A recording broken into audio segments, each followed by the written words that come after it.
All right, today we're heading to a really special place, Rishikesh, a city tucked into the foothills of the Himalayas. We're going to explore a center for profound learning and deep tranquility, the Swami Dayananda Ashram.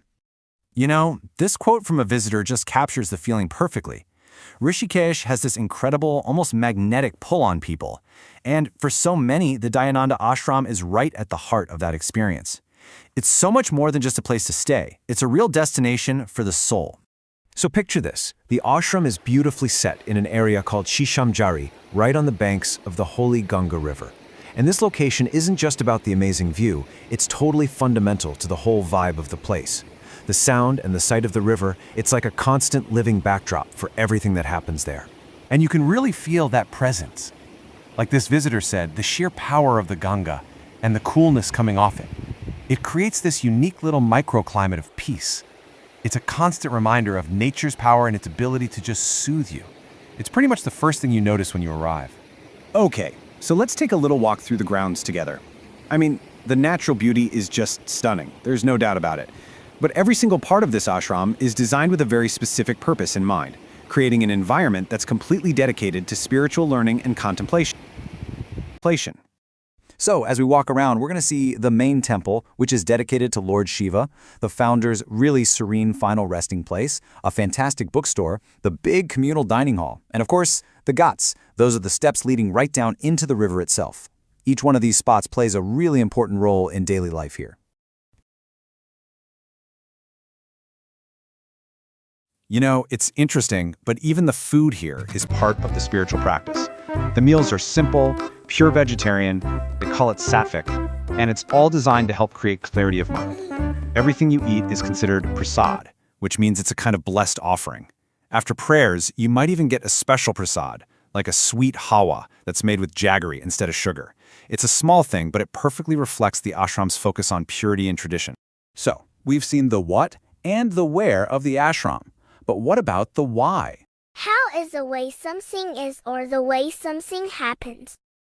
I mean, to really get what the Dayananda Ashram is all about, we need to dive into the vision of the man who created it all.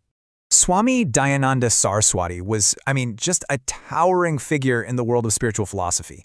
He was born down in Tamil Nadu in 1930, and he established this ashram back in the 1960s. For more than 50 years, he dedicated his entire life to teaching Vedanta, and not just in India, but all over the world. He created a legacy that is absolutely thriving today. Swami Dayananda's real gift, his genius really, was his incredible ability to take these ancient, profound, and often really complex philosophical texts and just make them crystal clear and totally relevant for people today.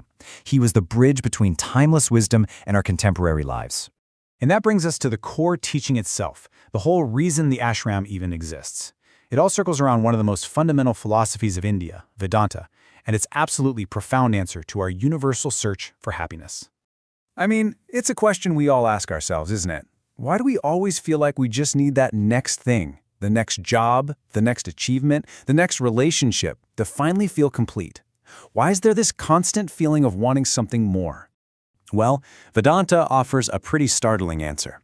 This ancient school of thought says that the lasting, unconditional happiness we're all looking for, it's not out there somewhere for you to find. It's not something you have to go out and get, because it's already your own true nature.